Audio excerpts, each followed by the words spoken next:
ইমান মাপার একটা মেশিন ঘরের মধ্যে রাখে দিতে হইব। সবসময় দেখা লাগবে আমার ইমান বাড়তেছে না কমতেছে, ইমানের কি হালত, কারণ আমার ইমান নিয়ে কবরে যাওয়া লাগবে। তো ইমান মাপার মেশিন কি কি? ইমান মাপার কয়েকটা মেশিন দিয়ে আমি সূত্র দিয়ে আলোচনা শেষ করে দিব। আপনার ইমানটা ঠিক আছে কিনা। ধরেন আপনি ডায়াবেটিস রোগী, তো এখন বাসায় বাসায় সবাই আমরা কি করি, সুগার মাপার মেশিন রাখি না? কারণ আপনার সুগার কোন সময় বাড়ি যায় কোন সময় কমে যায় দেখা লাগবে না? আচ্ছা, প্রেশারের রোগী, প্রেশার মাপার মেশিন একটা রাখতে হয়, মাপি মাপি দেখতে হয় প্রেশার বেড়ে গেছে না কমে গেছে। আপনি আমি যখন ইমানওয়ালা হব, ইমান মাপার একটা মেশিন ঘরের মধ্যে রাখে দিতে হইব। সবসময় দেখা লাগবে আমার ইমান বাড়তেছে না কমতেছে, ইমানের কি হালত, কারণ আমার ইমান নিয়ে কবরে যাওয়া লাগবে। তো ইমানটা যদি চুরি হয়ে যায়, ছিনতাই হয়ে যায়, শূন্য হয়ে যায়, তাহলে তো আমার অবস্থা খারাপ। তো ইমান মাপার মেশিন কি কি? এক নম্বর মেশিনটা রাখতে হবে, ইন্নামাল মুমিনুনা আল্লাযীনা ইযা যুকিরাল্লাহু ওয়াজিলাত কুলুবুহুম। আল্লাহ রাব্বুল আলামিনের জিকির হইলে আমার অন্তর প্রকম্পিত হয় কিনা। আল্লাহর জিকির মানে ধরেন আজান, আল্লাহর জিকির। আজান কি? আল্লাহ রাব্বুল আলামিনের জিকির। আজান শুরু হয় কি দিয়ে? আল্লাহু আকবার, আল্লাহু আকবার দিয়ে। আল্লাহু আকবার আল্লাহর জিকির, রাসূলের তরিকার জিকির, এটা বেদাতি জিকির না, রাসূলের তরিকার সুন্নতি জিকির। আল্লাহু আকবার, আল্লাহু আকবার। শেষ হয় কি দিয়ে? আজান, লা ইলাহা ইল্লাল্লাহ দিয়ে। আজানটা আল্লাহর একটা কি জিকির। এই জিকির যখন হবে তখন আমার অন্তরের ভিতরে একটা কম্পন সৃষ্টি হবে, ভীতি সৃষ্টি হবে। যদি হয় বুঝতে হবে আমার অন্তরের ভিতরে, কলবের ভিতরে ঈমান আছে। যদি না হয় বুঝতে হবে ঈমান নাই।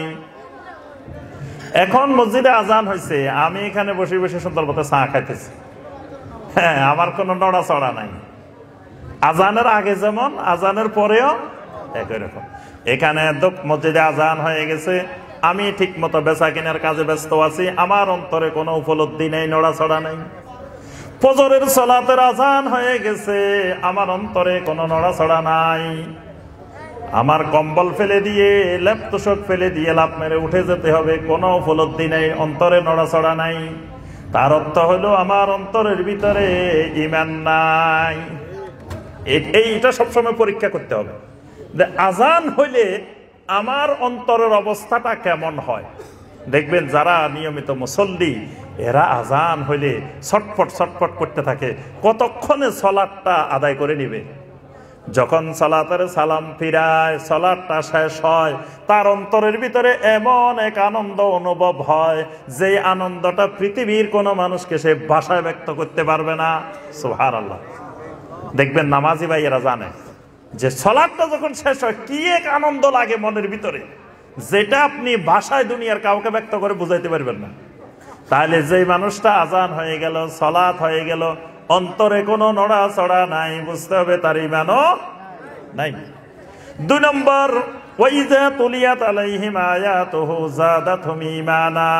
কোরআনে কারীমের তেলাওয়াত হইলে তার চোখে পানি আসে, ঈমান বেড়ে যায়। কোরআনের সাথে সম্পর্ক বৃদ্ধি করলে তার ঈমান বাড়ে। এখন দেখা গেছে কোরআনে কারীমের তেলাওয়াতও নাই, কোরআনে কারীমের ইলমও নাই, কোরআনে কারীমের আমলও নাই, বুঝতে হবে ঈমান ভেঙে গেছে। কোরআনের সাথে যার সম্পর্ক নাই তার ঈমানও নাই। কোরআনে কারীমের সাথে সম্পর্ক যত বাড়বে ঈমান তত বাড়বে।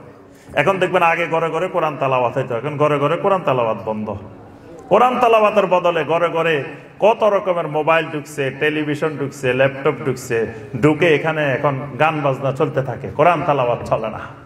ওই জায়গা দখল করছে এখন মা বোনদেরকে বিভিন্ন রং বেরঙ্গের টেলিভিশনের চ্যানেল, বিভিন্ন রং বেরঙ্গের মোবাইল, এগুলোর বিভিন্ন জিনিস ওই কোরআন তেলাওয়াতের জায়গা দখল করছে। কোরআন থেকে বিচ্ছিন্ন হয়ে গেছে মানুষ, নিজে তেলাওয়াতও করে না, বোঝারও চেষ্টা করে না, আমলও করে না।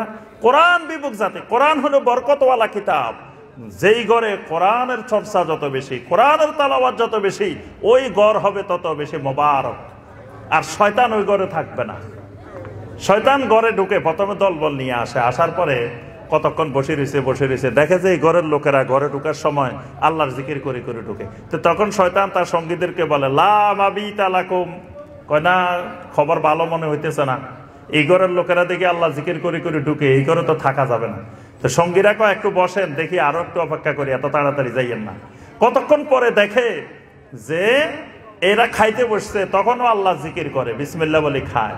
কয় লা মাবিতা লাকুম ওয়ালা আশা লাকুম, কাহার সর্বনাশ, কোন করে চলি আইছ, এই ঘরে থাকাও নাই খানাও নাই কিচ্ছু নাই, তাহলে বাতেও মরতে হইব শীতেও মরতে হইব সবে মরতে হইব, তাড়াতাড়ি বাইরে চলো। তখন শয়তান দল বল নিয়ে ঘর থেকে বাইরে চলে যায়। এখন দেখে এই ঘরের লোকদের কোনো জিকির আজকার ইবাদত বন্দেগী কিচ্ছু নাই, কয়েক নিরাপদ সুন্দর এক আশ্রয় পাইছে এই ঘরের মধ্যে, থাকাও আছে খানাও আছে সব আছে। তাহলে ঘরগুলাকে শয়তানের আড্ডা বানানো যাবে না, শয়তানকে বের করে ওই ঘরটা তাওহীদের ঘর, ঈমানের ঘর বানাইতে হবে। মূল কথা, আমাদের ঈমানটা এক অমূল্য সম্পদ, মহা সম্পদ, সারা দুনিয়া বিক্রি করলেও ঈমানের দাম হবে না। তাহলে এত বড় সম্পদ আল্লাহ আমাদেরকে ভালোবেসে দান করছেন, এই ঈমানটারে পাহারা দিতে হবে। কোন ছিনতাইকারী, কোন ডাকাত যেন আমার আপনার ঈমান ছিনতাই করতে, ডাকাতি করতে না পারে। আপনি যদি বেখেয়াল হয়ে থাকেন তো কোন সময় ছিনতাই হয়ে যাব আপনি টেরো। আর ছিনতাই কিন্তু যে ছিনতাইকারী, ঈমান ছিনতাইকারী আসবো, শয়তান সবার কাছে সব লেবাসে যায় না, যে যেরকম তার কাছে ওই লেবাসে যায়। তা আপনার ঈমান ছিনতাই করার জন্য যাইব, শয়তান এখানে ওই অন্য খারাপ লেবাসে যাবে না, সুন্দর লেবাসে পাগড়ি পরি, জুব্বা পরি, দাড়ি রাখি, সুন্দর চেহারা নিয়ে আপনার কাছে যাই ঈমান ছিনতাই করবে। এই জন্য আপনাকে আমাকে বুঝতে হবে যে ঈমানটা ধরে রাখার উপায় কি, ঈমানের উপরে ইস্তেকামত থাকার উপায় কি, ঈমান যাতে কোনোভাবে চিন্তা হইতে না পারে, এই জন্য সার্বক্ষণিক পাহারা দিতে হবে।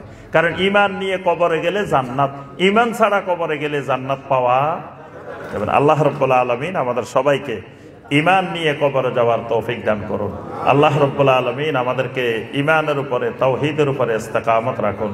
আল্লাহ রাব্বুল আলামিন আজকের এই মুন্সিরহাট সালাফি ফাউন্ডেশনের ইসলামী কনফারেন্সকে আল্লাহ রাব্বুল আলামিন কবুল ও মঞ্জুর করে নিন। আল্লাহ রাব্বুল আলামিন এই এলাকাবাসীকে কবুল ও মঞ্জুর করে নিন। এই এলাকাটাকে আল্লাহ পাক শিরিক মুক্ত, বেদাত মুক্ত, কুফর মুক্ত এলাকা হিসেবে আল্লাহ পাক কবুল ও মঞ্জুর করে নিন।